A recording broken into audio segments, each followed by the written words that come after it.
Good morning, welcome to my channel. आज आप लोगों के लिए एक इम्पॉर्टेंट टॉपिक लेके आए हैं। मोस्टली 2 नंबर में ऐसे क्वेश्चन पूछते हैं कि किसकी स्टडी को क्या कहा जाता है। तो देखिए स्टार्ट करते हैं। सबसे पहली स्टडी है मकड़ियों के अध्ययन या study of spider. Study of spider कहलाती है एरेक्नोलॉजी। इंपॉर्टेंट है, बहुत पूछती है पेपर में। नेक्स्ट है सरीसृपों का अध्ययन क्या कहलाता है या स्टडी ऑफ रेप्टाइल्स। इंग्लिश में कहते हैं रेप्टाइल्स, जो यानी रेंग कर चलते हैं। इसमें मोस्टली इसको क्या कहा जाता है, हर्पिटोलॉजी कहा जाता है। इसको कहा जाता है क्या, हर्पिटोलॉजी। आगे बढ़ते हैं। तीसरा है हमारा विष विज्ञान का अध्ययन। विष का मतलब जिसमें टॉक्सिक सब्सटेंस का यूज हुआ हो, ऐसा विज्ञान जिसमें टॉक्सिक सब्सटेंस का यूज हुआ हो, टॉक्सिकोलॉजी कहलाता है। इसको कहते हैं क्या, टॉक्सिकोलॉजी। आगे बढ़ते हैं। पक्षियों के अध्ययन को क्या कहते हैं। मोस्ट इंपॉर्टेंट है, बहुत बार पेपर में पूछते हैं कि पक्षियों के अध्ययन को क्या कहते हैं। तो कहते हैं ऑर्निथोलॉजी। इसको मोस्टली रखा गया है किसमें, एबीज में रखा गया है पक्षियों के अध्ययन को।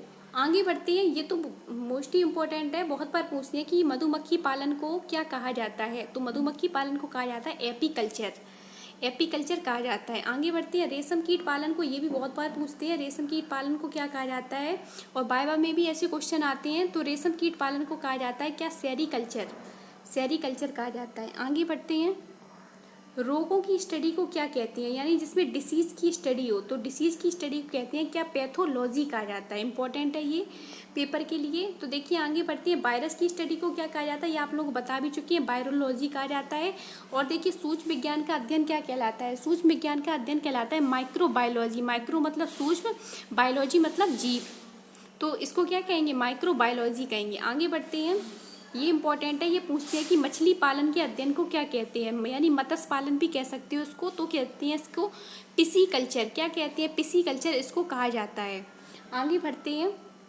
मुर्गी का अध्ययन क्या कहलाता है, या आप लोग कह सकते हो स्टडी ऑफ फाउल। तो इसको क्या कहा जाता है, पोल्ट्री कहा जाता है। इंपॉर्टेंट है, ये पेपर में पूछा गया था।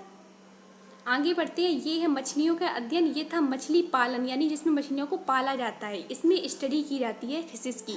तो स्टडी ऑफ फिशिस क्या कहलाता है, इक्टियोलॉजी कहा जाता है। इंपॉर्टेंट है ये पेपर के लिए। और ये मोस्टली पूछा जाता है बॉटनी में कि फलों के अध्ययन को क्या कहते हैं। तो फलों के अध्ययन को कहते हैं पोमोलॉजी। इंपॉर्टेंट है ये पेपर के लिए, पोमोलॉजी कहा जाता है। आगे बढ़ते हैं। पुष्पों का अध्ययन, ये भी पूछा गया था। और सबसे बड़ा पुष्प किसका होता है, रेफलेसिया का होता है। तो पुष्पों के अध्ययन को कहते हैं एंथोलॉजी। इंपॉर्टेंट है ये। आगे बढ़ते हैं। हड्डियों के अध्ययन को क्या कहते हैं, हड्डियों के अध्ययन को कहा जाता है ऑस्टियोलॉजी। और ह्यूमन में मोस्टली हड्डियाँ कितनी पाई जाती हैं, 206 पाई जाती हैं। इंपॉर्टेंट है। तो देखिए आगे बढ़ते हैं। आगे देखिए तंत्र की स्टडी को क्या कहा जाता है। तो न्यूरोलॉजी कहा जाता है, जिसमें मोस्टली किसकी स्टडी की जाती है, नर्वस सिस्टम की जाती है। आगे आप लोगों को बताएंगे, आप लोगों को ये बताया नहीं है नर्वस सिस्टम के बारे में। इसमें मोस्ट इंपॉर्टेंट इसकी इकाई होती है न्यूरॉन। आगे आप लोगों को बताएंगे। आगे देखिए कानों की स्टडी को क्या कहते हैं, तो ओटोलॉजी कहते हैं। इसमें लोग कंफ्यूज हो जाते हैं, इसको कहते हैं ओडोलॉजी। और दांतों के अध्ययन को कहते हैं ओडोंटोलॉजी। इसको ओडोंटो कहते हैं, इसको ओटोलॉजी कहते हैं।